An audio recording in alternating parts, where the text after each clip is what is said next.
What is up, everyone? So, like the thumbnail and title of this video show, I ended up selling my TDI Sportwagen to Carvana, and I'm going to be explaining why in today's video.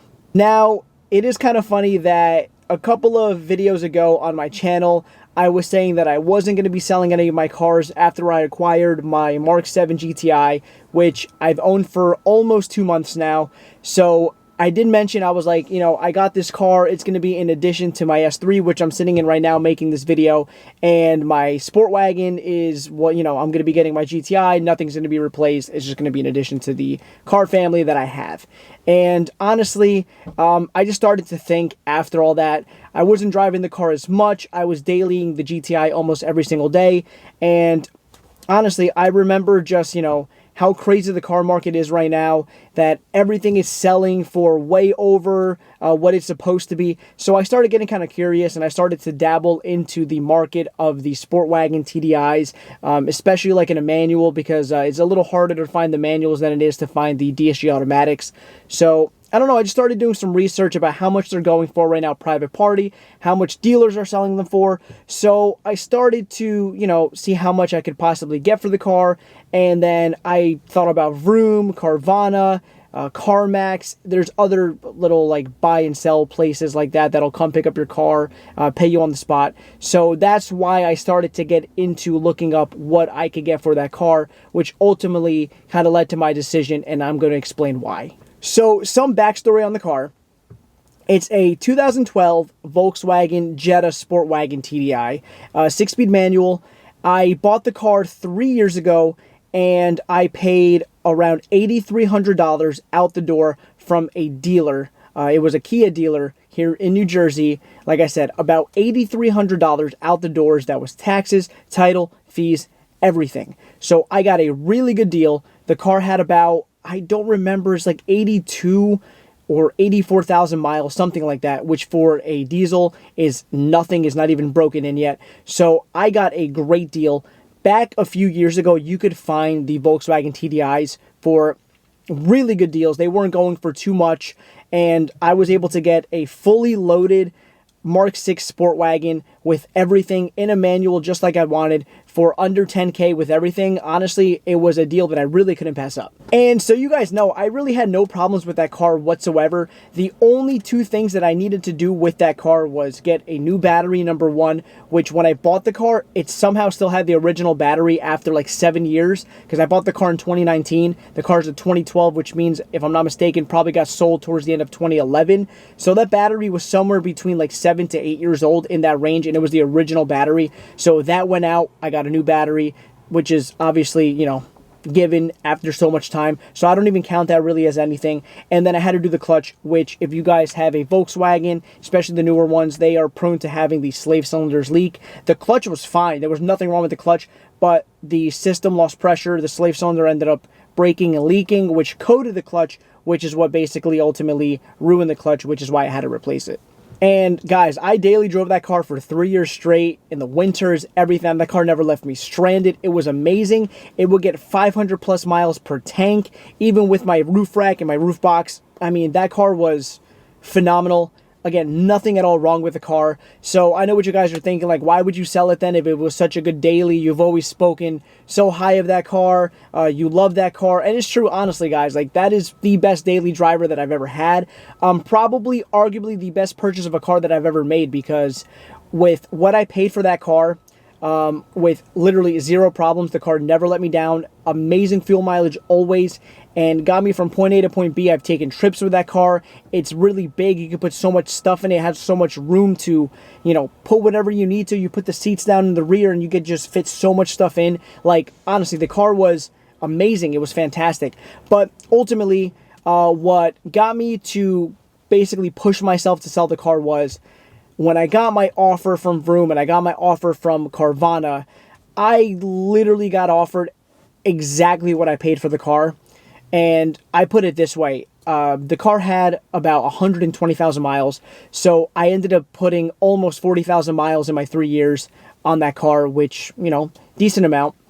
And I was basically selling the car for what I paid for it 3 years ago. And it's kind of like I got to a point where it was, I could keep the car maybe not drive it as much. What I mentioned in my other video was it was going to be like a parts hauler. If I needed to go pick up like wheels or tools or go help a friend work on a car, you know, that was going to be the car I would take, you know, dirty it up a little bit, you know, not let it get rough, but not care as much about it because I was going to be using it for more like mechanical things, you know, maybe daily here and there. But I started dailying the GTI. I started enjoying driving that.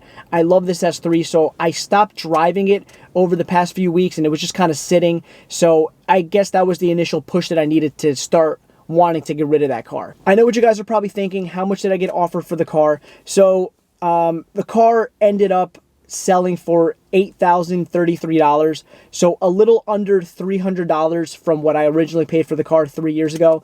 Now, don't get me wrong, the market is a lot higher. If I sold this car private party, I probably could have brought in maybe $11,000 or $12,000 and made a big profit. And the reason why I didn't end up doing that was there was a couple of things. Number one, the car needed some maintenance. It needed the timing belt service done. I still never had done that. So that's going to be over $1,000 right off the bat.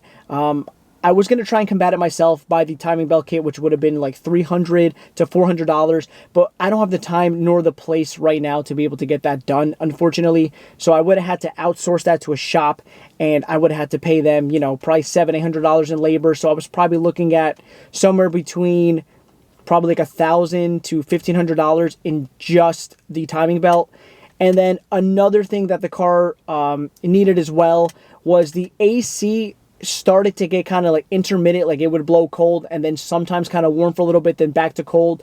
So there was something going on with that as well. So I didn't know if it was like an AC compressor going out, or I know there's like this valve in the AC that's prone to going out in these cars that you could replace and then refill it with Freon and everything was good. But I didn't know, possibly that could have been a big expense as well. The sunroof drain started to back up a little bit, so I was having little tiny issues here and there with that. So basically what I'm trying to say is the car wasn't perfect, and essentially I was thinking like, okay, with all these things, if somebody comes to buy this car, they're probably going to knock me down for the timing belt because that's going to have to be done almost right away because I was about to go do it before I sold the car. You know, the AC, if they noticed that, you know, there was just little things, and I don't like to be a sketchy seller. I like to disclose the things that the car needs. So I feel like either way, the car would have been bumped down a little anyways. And if I were to put the $2,000 to $3,000 that maybe the car needed to be 100%, then I sell it for $11,000 or $12,000, it would have came out to the same thing because I already spent the money, if that makes sense. So for me, getting almost what I paid for the car kind of just pushed me in the end to just get rid of it, and that's pretty much it. The process to sell to Carvana is super easy. The guy came super nice. Honestly, I'm assuming they sell a lot of cars to auction if they don't sell on their site and stuff like that.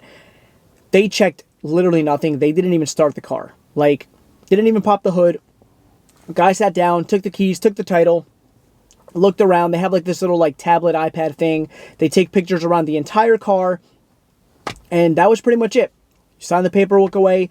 You could either do direct deposit or a check right on the spot, and essentially that was it, guys. I mean, they loaded up the car, they took it, money clears. If you got a check, they direct deposit you within 24 hours, and that's it. You're done. I mean, you get your money, you're on your way. The reason I went with Carvana over Vroom is I saw a lot of really bad reviews about Vroom online. A lot of people do not speak highly of Vroom. I don't know. They offered me more. I'm not going to lie. Vroom offered me around $9,000 for the car, and I was going to go with that route. But the weird thing about Vroom is this. Somebody comes, a third party, like tow truck company, they pick up your car, they load it up, they take it away. Then after like 72 hours, then they pay you. They either send you a check in the mail or they direct deposit you. And I don't know, for me, that's kind of sketchy, giving away a car and then not getting paid for it and then waiting. And then there was something else that I was reading in the contract clause, because like I said, I got to the point where I was going to be doing the contract for them to come pick up the car. And it got to the point where, like, again, it was just kind of weird. I saw there was like a clause where they give you the money, and then if they inspect it and they find some things wrong, they start deducting, or you need to send back money for the repairs the car needs. It was something weird like that, and they have up to 30 days to like get their money back if they want to. So in my head, like, it's just kind of sketch to deal with a company like that. And again, like I said, I saw a couple of YouTube videos of people with their experiences from selling to Vroom, and again, there was a couple like positive ones, but mostly negative reception. And I don't think a little less than $1,000 was worth the headache of the possibility of them giving me an issue buying the car from me, or, you know, just me selling the car and then something happens and then I got to call the customer service and maybe get a lawyer involved. You know, it's too much stuff, and it wasn't worth it for me. And everybody has good things to say about Carvana, which is why I went that route, because like I said, I saw videos about Carvana stuff. I saw videos about the selling process, and everything seemed to check out good. Online, they have really good reviews from people. So I felt more comfortable losing a little bit of money, possibly, but knowing that I was going to have a good experience, which is why I chose Carvana over Vroom in that situation. Even though I could have ended up, again, if nothing went wrong with Vroom, I lost about $1,000, but just for that safety net, I just didn't think it was worth it. So yeah, guys, thank you so much for watching. The wagon is gone. Honestly, I love that car. It was an amazing daily. I had fun with it. You know, we did a couple little things here and there. Did the intake, sounded really good. Diesel sound awesome with colder intake. So that's one of the best things when you get a diesel, you put an intake on it, it sounds amazing. I had the Kerma tune on it, so the car was a lot quicker, it was a lot more fun. But at the end of the day, I drove that car almost 40,000 miles. It was an amazing daily for 3 years. And again, at the end of the day, just getting offered pretty much what I paid for the car, it was a no-brainer. It's kind of like, in a way, I drove that car for free for 3 years. And again, I have no complaints. If the market wasn't like this, I wouldn't have even considered selling the car, because I know my offers would have been like maybe like 3 or 4K for that car, and it just, for me, wouldn't be worth selling it. But getting what I paid for the car pretty much 3 years later, 40,000 miles later, honestly, it's very hard to say no in today's market. So right now, it's an awesome time to sell, not a great time to buy. I got lucky with my GTI. I got a really good deal on that car with decently low mileage, which is why I bought it. If I couldn't find a good deal on a car, I was not going to buy it this time. But there are still some good deals out there. You just got to look. But anyways, guys, it sucks. I'm going to miss that car. Maybe I'll have one again another day, or maybe another kind of Volkswagen TDI another day. But for now, just going to be rocking with my S3 and my Mark 7 GTI. There's still a third car that I do want that I haven't been able to find still, that I mentioned months ago in a video. So I'm still on the lookout for that. If you're a personal friend of mine, you know exactly what car I'm talking about. So hopefully I can bring that to the channel soon. But anyways, guys, please like, comment, and subscribe. It lets YouTube know that I'm doing a good job, and I'll see you guys in the next video. Have a good day.